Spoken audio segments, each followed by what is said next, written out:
Viewers, इस वक्त हमारे साथ आबिद उमर साहब मौजूद हैं जो कि पाकिस्तान एयर क्वालिटी इंस्टीट्यूट से ताल्लुक़ रखते हैं. आइए उनसे बात करते हैं और जानते हैं आज के जो टॉपिक है उसके हवाले से कुछ मज़ीद अहम मालूमात के बारे में बात करते हैं. जी आबिद साहब, कैसे हैं आप? बिल्कुल ठीक, बहुत शुक्रिया आपने बुलाया. बहुत शुक्रिया आबिद साहब आपका कि हमारे बुलाने पे आप यहाँ पे आए. हमारे व्यूवर्स को ये बताइएगा कि आज की जो मीटिंग में कोई और ख़ास बातें जो रह गई हों, जैसा कि ख़ास तौर पे यहाँ पे जिक्र किया गया कि जो एयर पोल्यूशन है उसके हवाले से अगर आवाम में कुछ थोड़ी सी अवेयरनेस आती भी है तो गवर्नमेंट उसके थोड़ा सा ख़िलाफ़ जाने की कोशिश करती है. कुछ ऐसी बातें जो ज़रूरी हैं सिस्टम को चेंज करने के लिए.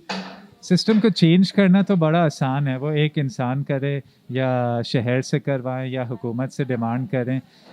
हवाई आलूदगी भी साफ़ करना ऐसे ही है जैसे अगर आपको सड़क पे चलते फिरते कूड़ा कचरा नज़र आता है तो उसका हल क्या है? कूड़ा कचरा उठा के उसे डब्बे में डाल दें. और अगर आप शहर की बात कर रहे हैं तो उसके लिए वो एक वेस्ट मैनेजमेंट सिस्टम होता है, एक प्रोग्राम इख्तियार किया जाता है कि कहाँ पे पहुँचाना है कचरा, किस तरह से जलाना है, किस तरह से फेंकना है. तो हवाई आलूदगी भी उसी तरह से है. यहाँ पे जो फ़िज़ा का महकमा है उनका काम है कि वो देखें कि हवाई आलूदगी कहाँ से ज़्यादा आ रही है. गाड़ियों से आ रही है, ट्रकों से आ रही है, कारखानों से आ रही है, पावर प्लांट से आ रही है, और फिर उनके पास जाके बात करें अच्छा क्यों आ रही है, समझें, फिर उसके हल निकालें. तो हवा साफ़ हो सकती है. मसला इस वक्त ये है कि पाकिस्तान के जो बड़े शहर हैं जिसमें लाहौर जो है दुनिया में नंबर 1 या नंबर 2 पे आता है कि सबसे ज़्यादा ख़राब हवा वहाँ पर है. और कराची, पेशावर, इस्लामाबाद उससे ज़्यादा पीछे नहीं है, वो भी पहले 10 शहर में आते हैं ख़राब हवा के लिए. और इसके जो असरात हैं वो ये हैं कि 5 से 7 साल आपकी ज़िंदगी में कमी होती है हवाई आलूदगी से. तो ये बहुत अहम चीज़ है जिसके हल हमें ढूंढने चाहिए. सर, आपने बात की कि जो एयर क्वालिटी कंट्रोल वाला जो महकमा है उनको इन चीज़ों को देखना चाहिए कि कहाँ से आ रहा है. आप क्या कहेंगे किस हद तक जो है वो महकमा काम कर रहा है पॉजिटिव वे में? महकमे तो काम कर रहे हैं लेकिन उनके काम के नतीजे इतने नज़र नहीं आते. इसलिए वो तो आप अगर जब बाहर जाएं आपको कभी कोई दिन होते हैं कि नीला आसमान और साफ़ हवा नज़र. सॉरी सर, मैं आपकी बात काट रही हूँ. मतलब अगर काम हो रहा होता है तो उसका जो अगर मुस्बत काम हो रहा है तो उसका मुस्बत असर तो नज़र आता है.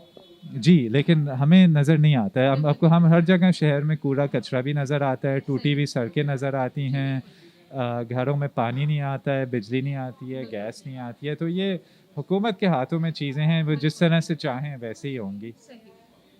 बस मैं भी यही जानना चाह रही थी कि हमारे व्यूवर्स के लिए बताइए कि आखिर अमली कदम क्या हो सकता है. हुकूमत को जो कर सकती है वो कर रही है, बट हमारी हुकूमत अनफॉर्चुनेटली, मैं ये बात कहना नहीं चाहती, लेकिन अनफॉर्चुनेटली इस वक्त हमारी हुकूमत जो है वो हमें सोई हुई नज़र आ रही है. आम आदमी भी बहुत से कदम उठा सकता है. जो सबसे पहला कदम ये है कि ख़ुद अपने आप को इन्फॉर्म करें, एजुकेट करें और दूसरों से बातें करें. वही आपकी जो बातें हैं हुकूमत तक आहिस्ता आहिस्ता पहुंचेंगी और फिर हुकूमत सही कदम उठाएगा. बहुत शुक्रिया आबिद साहब आपका, आपके खूबसूरत ख्यालात के लिए. Thank you so much.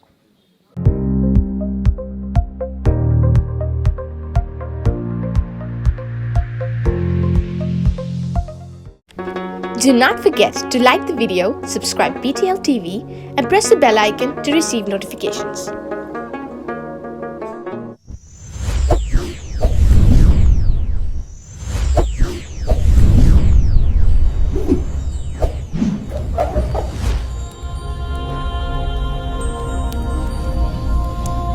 Jesus is the light of the world.